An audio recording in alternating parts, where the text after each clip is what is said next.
Hi everybody. I have had a lot of requests for teaching hand lettering. Now, I don't consider myself a professional at all when it comes to hand lettering. Honestly, I play. I don't even know where to begin, like to try and think of ways to teach it to somebody.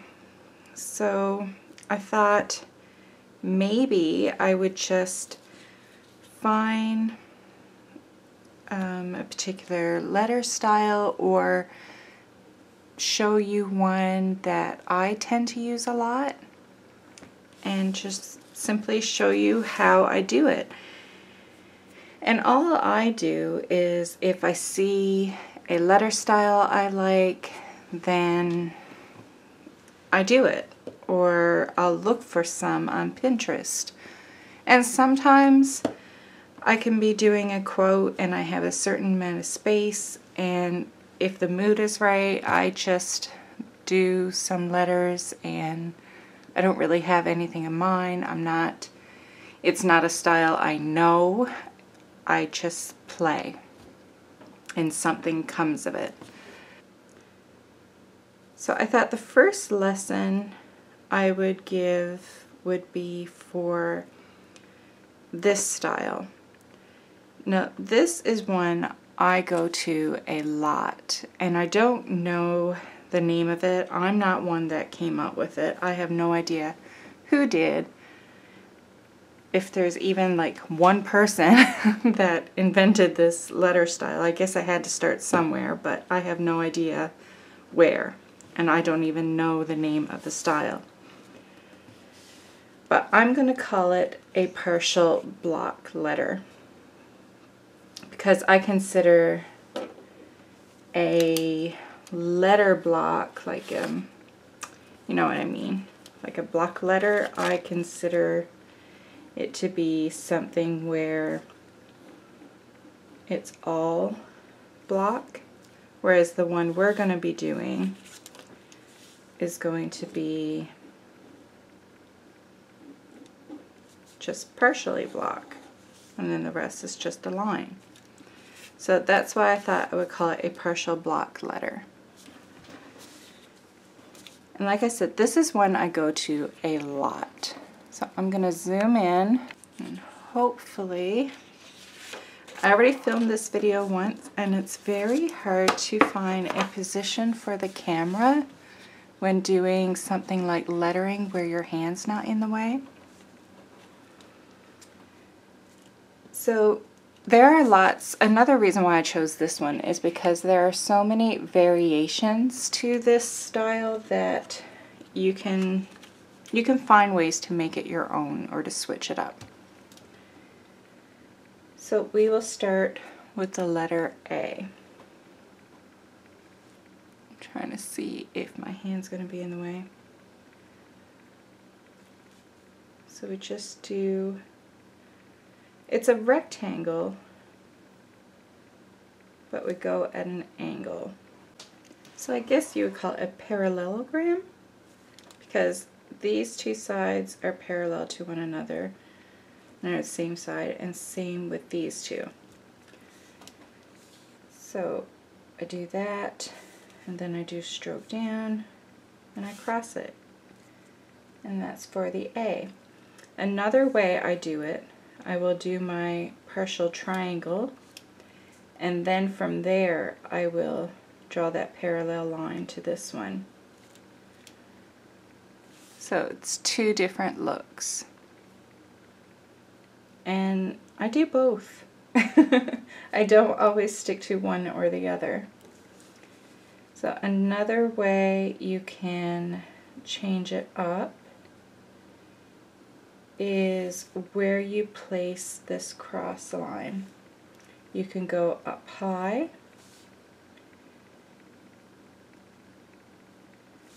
and you can go like in the middle like we did here, or you can go low. So those things change the way that your letter looks. Okay, so for B, there's pretty much only two different ways I do it. So we have our rectangle,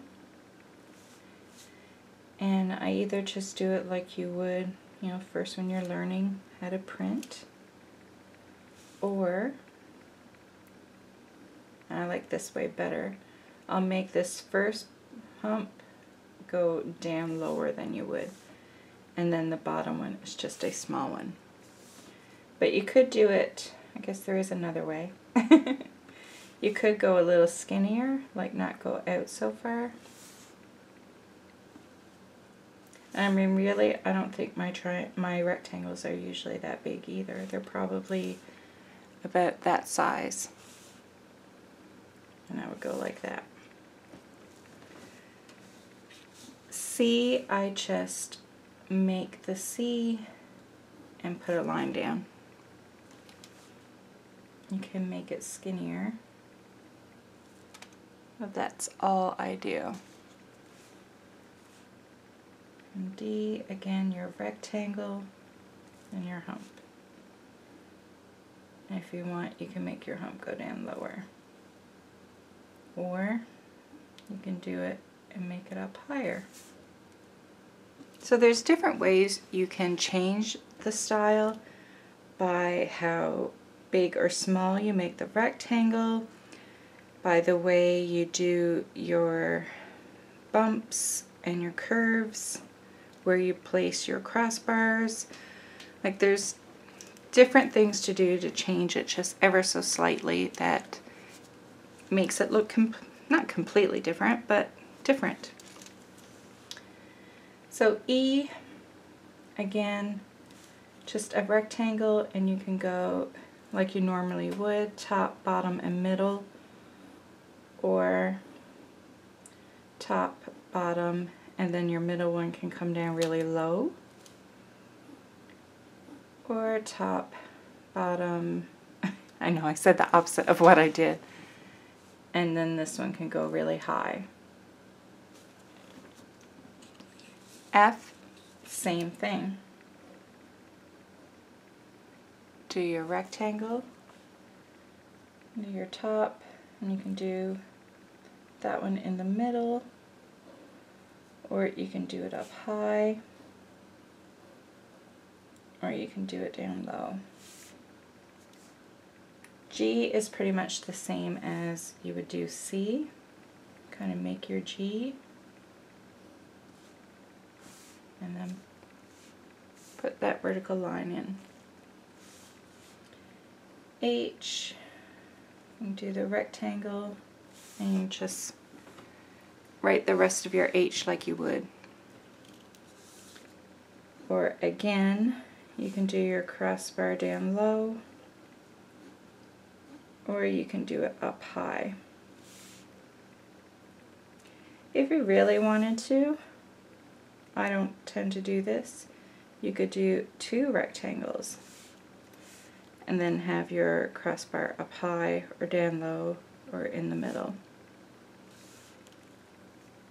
I just simply do a rectangle and that's it. But you could do your rectangle and have an upper and lower, I'm going to call them crossbars. J is a little, not tricky, but you know, it's not like a rectangle or a parallelogram.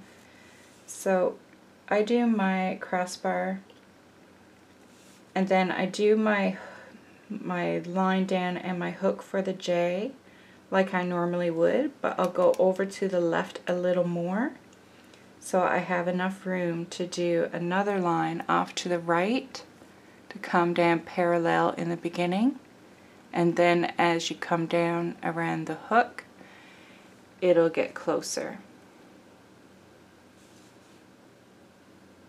So I do my J and then off next to it parallel and then taper in and get closer. You could, if you want, I guess, oh, an easier way probably is to do this line first, the one to the right, and then for your left line, just go straight down. So you don't have this tapering, you just go straight down. That's probably easier. But with practice, I mean, you'll be doing these like your regular hand lettering. You won't even think about it. So for K, we have a rectangle, and then those two lines. You can go up high again, or down low.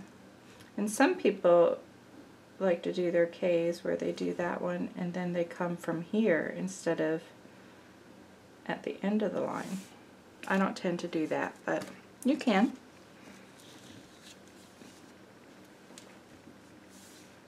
So for L, it's just simply a rectangle and then your line. You could, if you like, curve it up some so it's more visible. But I mean, usually when you're doing hand lettering, like a quote in your journal or something, you're not going to have these lines, so you'll be able to see that little crossbar there, no problem. So M, I usually do a rectangle and then just the rest of my M like you normally would. You could do your M and then just go down like that. You could come all the way down to that bottom to meet up with the bottom of your rectangle, or you could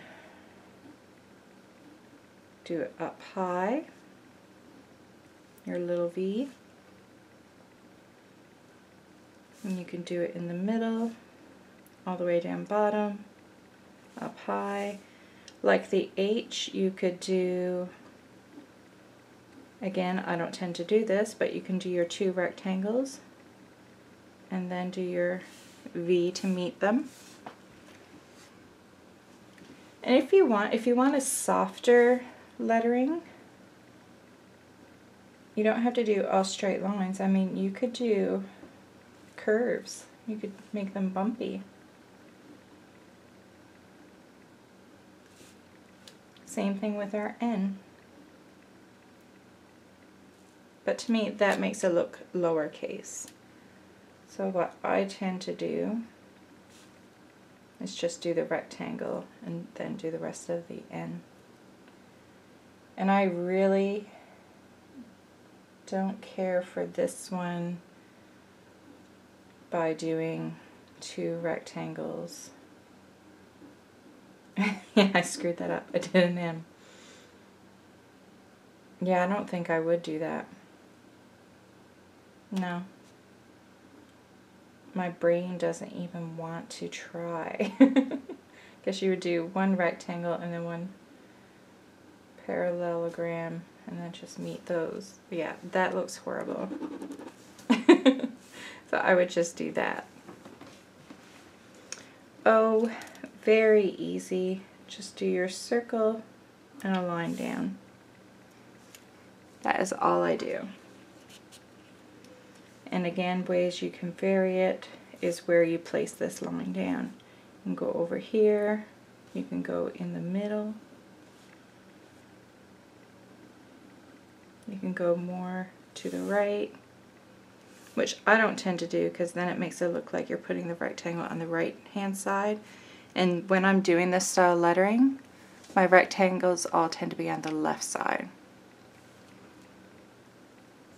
So for P, we'll do our rectangle and our hump. And again, like the B or the D, you can do it down low. You could do a small one up high. You can change the shape of it by kind of going out straight more and then coming down. A Q is pretty much the same as your O with a little crook. That's pretty much all I do. The R, a rectangle, and our humping line. But again, you can do a small one up top, come down, or you can do a big one and then a small line. An S, I find S's tricky in all letters, like in all lettering styles.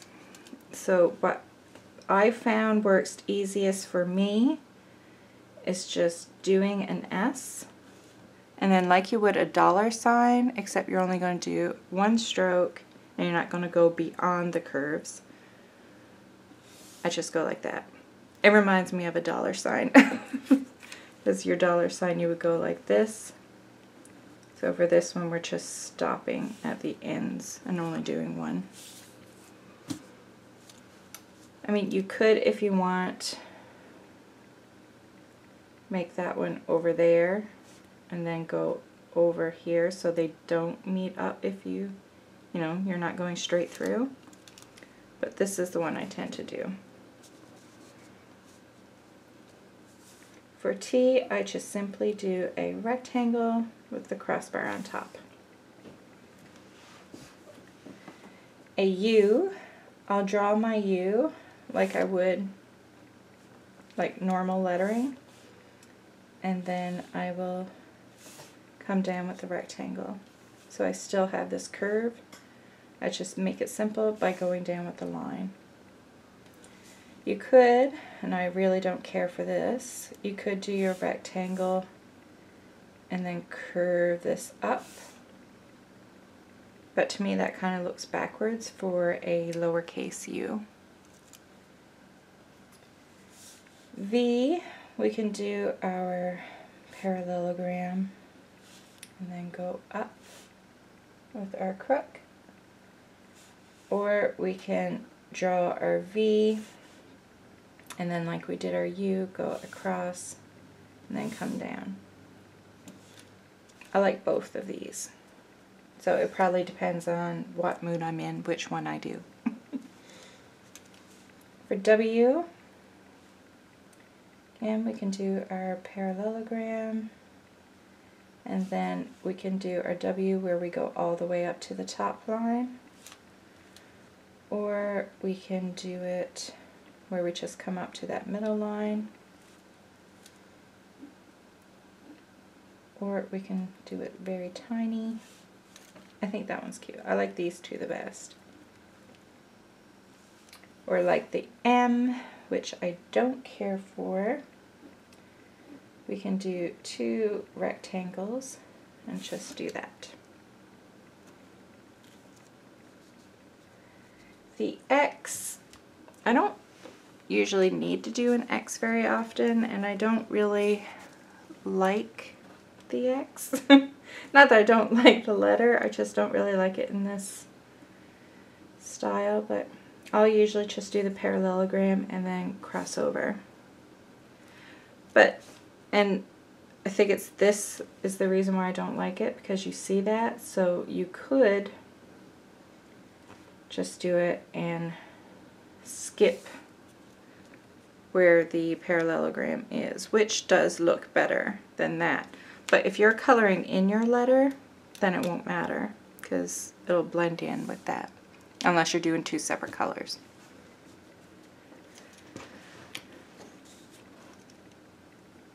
So for the Y, you can just draw your Y, and then like we did with the V, we can just go over and come down to meet that one. Which is, yeah, it's pretty much what I do. I don't think I do that one any other way.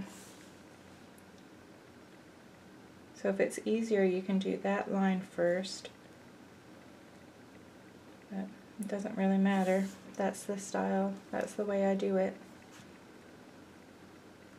I guess you could do like a V up top and then just come straight down with that line. No, that looks weird. No, I do it like that. For a Z, just make your Z and then come down with that one. That looks really bad. So I think it would be best to do a parallelogram and then just extend the lines on the top and the bottom. Because when you do this first, I don't know, you tend to go with your diagonal a little too deep. So if you can control it, like when I do lettering I tend to go a little faster, so I'm not really thinking. But if you can control it and come down at a slighter angle, then maybe, yeah, then you can make it work. But if you tend to go like at a deep angle like that, which I would normally for a regular Z, then it looks weird when you add that line after. So I think it's easiest to just do your parallelogram and then extend the lines after. So that is our uppercase. I'll put in our title here.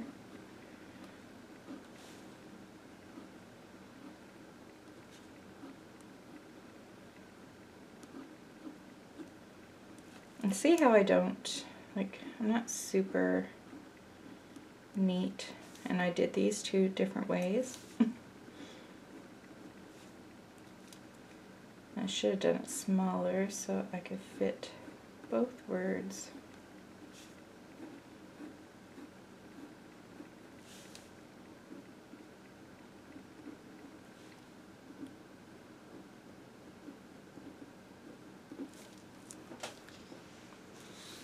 Okay, so we'll do lowercase because you may want to do lowercase letters. Usually when I use this font, I'm doing all uppercases. But there is the odd time where I may do a lowercase, so I will cover that as well. So for a lowercase a, I would normally just do an A and then put that little line in there. Actually, I usually do that kind of A and put that in there. That is what I usually do. That's why that was looking weird. You could do it where you do a rectangle and then you put your bump on it, but if you've noticed, in our uppercases, all our rectangles are to the left. If it doesn't bother you, it doesn't matter, but I tend to like to keep that rectangle or parallelogram or, you know, just that chunk, that block, I like to keep it to the left. So you won't see me do it that way. I'll say that and then you'll find something where I did do it that way. But usually I do that one, I think. So for the B, very easy, rectangle and the bump. Lowercase c is the same as the upper except smaller. For the D, oh see, now I did that. But I would do that. For the E, I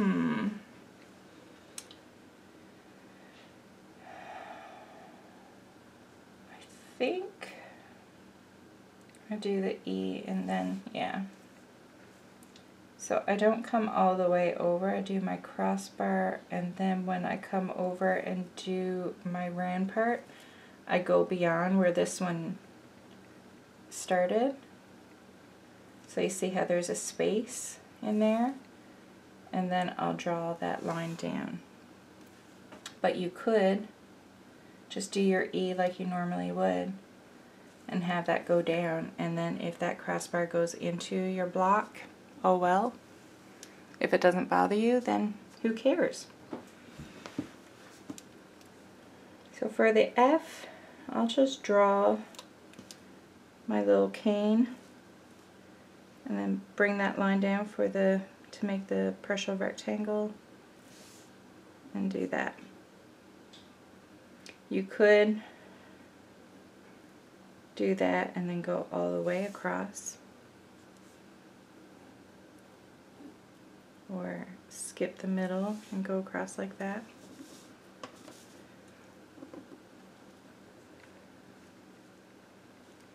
For the G, let's see, you can make a regular G, and like the A, you can just put that in there. If you want to go to the left, or I should say the right, you can, like we did with our J, you can do your hook and then come and go parallel. But this is what I would do. I never do that. H, a rectangle and your bump. I, a rectangle and a circle. J, pretty much the same as the uppercase. Just draw your J, go over, come parallel, and then meet up as you get down to the bottom of the hook. And I'll do a circle above.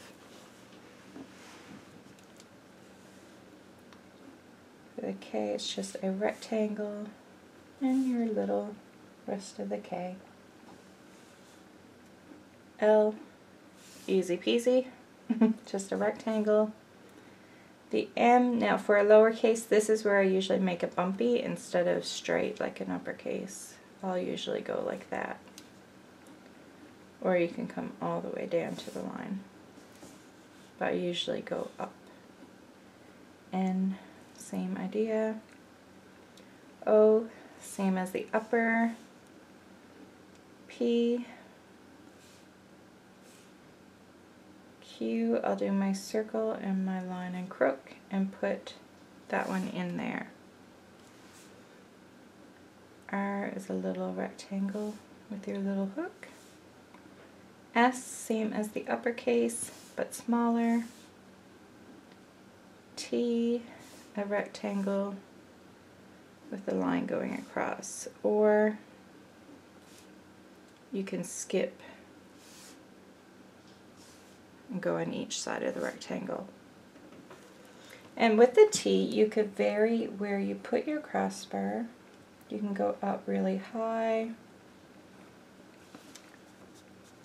You can go down lower,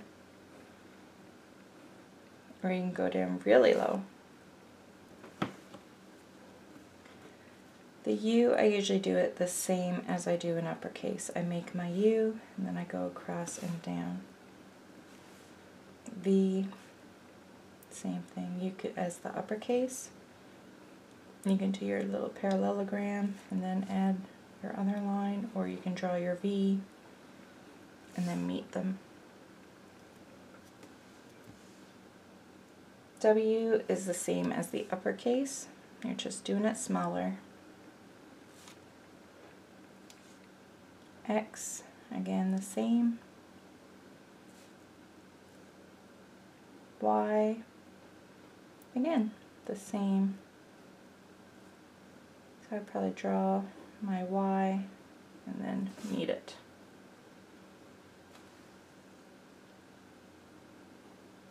And Z. I never thought for like exclamation mark, I would just make it a rectangle. A question mark, I would just, it'll take practice, but I would just basically go across and then make the shape of a question mark with that little hook there, and then run parallel to it, and then add my circle. Parentheses, I would just do a little curve, do my lines out, and meet them up. And dash, want to do a bracket, same idea as your parentheses, your quotes. Just do your curve. Let's see if I'm in camera. Yep. Do your little lines across. That's all I would do. Trying to think if I'm forgetting anything.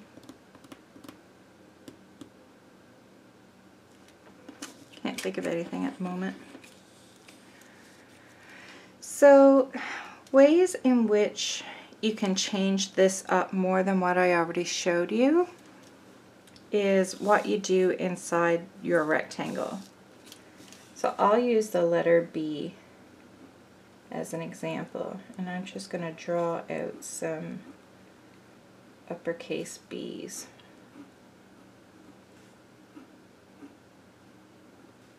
And you notice when I get going, I don't even draw the rectangle, I do 2 lines, and then when I'm doing my bump, I just do the top and bottom of that as well.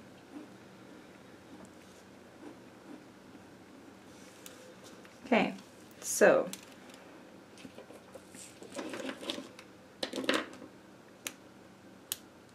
let's maybe use a marker. You could color it in completely. You could just do halfway. You can either do the top half, or you can do the bottom. You could do 2 different colors.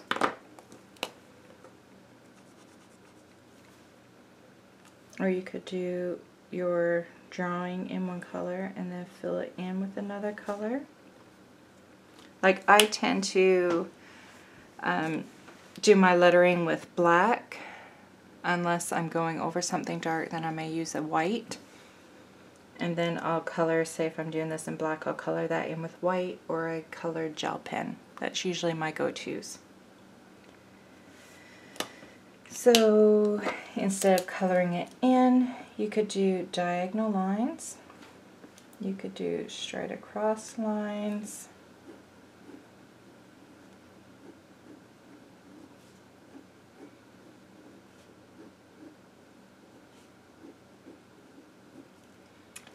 You could do dots. And then if you wanted to go even further, it would be best to wait for that to dry, but you could do your dots and then go over it with another color. You could do some vertical lines in there. You could do some swirlies. Basically, you can draw whatever you want inside of there. You could do like a leaf pattern with a vine. If it's bigger, you can do little flowers. You could, if you do a bigger rectangle, you could even do it checkerboard, which I think would be really busy, but if you're doing a whole word and you only make your first letter the checkerboard,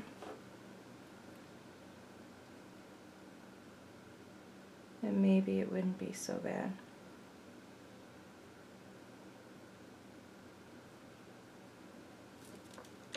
And just in case I get asked, these are by Pentel Energel Liquid Gel Ink Pens. A metal tip 0.7 millimeters. I just got them at my Staples.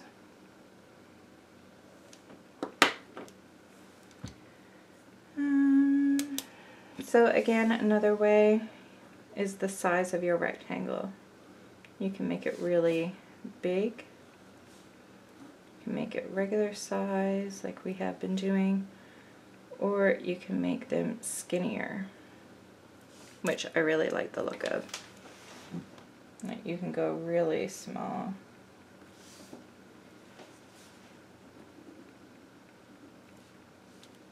You can basically just draw a thick line. you could, let's see, we could do our B.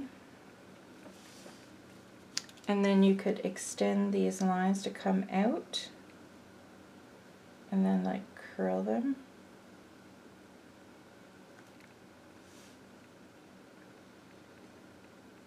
And just do one and, yeah, just make the one fancy. You could, like for a C, you can curl that.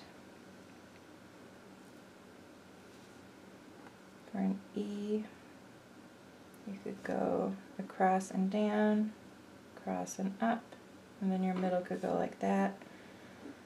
Or your middle could have one going like that. There's all different things. I mean, you can find so many different ways to change it up. So have a play. Practice just your regular ones first, and then play where you're trying to find different ways to jazz it up. And if you do it and you want to share it, then tag me in it so I can see. We could also use, if you like the hashtag, Denise Font Friday.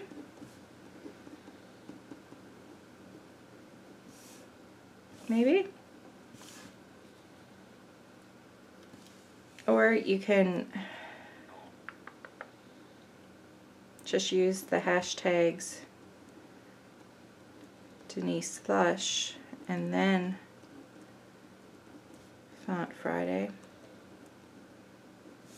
You can do all three if you like.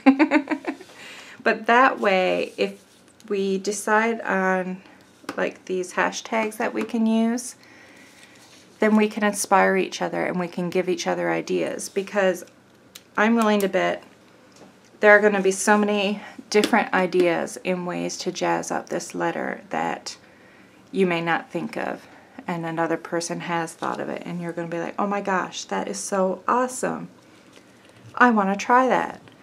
So if we use these hashtags, then we can follow them and we can all inspire each other and give each other ideas. And you may see something that somebody does which may give you another idea for another style. It makes it fun, and us all interacting and sharing what we're doing, it's, I don't know, it's just a nice community feel, like we're all just coming together and playing together and learning together. And it makes it that much more fun. So, I hope you enjoyed our first font. And again, give it a try. Practice. Don't get discouraged, please, if first when you try it, you're not liking how it looks. Like anything else, it takes practice. And the more you do it, the easier it comes. You'll get to a point where it comes naturally because you've done it so often. So don't get discouraged, please. Have fun. And it doesn't have to be like, I was a little more stiff because I'm teaching you how to do it. It can be very loose. Like, you don't have to get super particular. Like, you can have it like sketchy looking. Like, it doesn't have to be super neat. Just remember to play and have fun.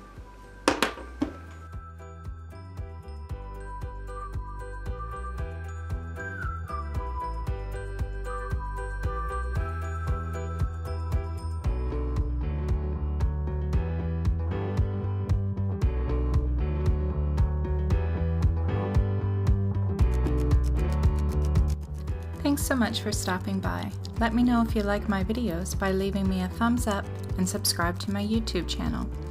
You can also head over to my Instagram account and say hi to me over there. If you have any video requests, leave a comment down below and I'll see what I can do. And don't forget to check out my other videos.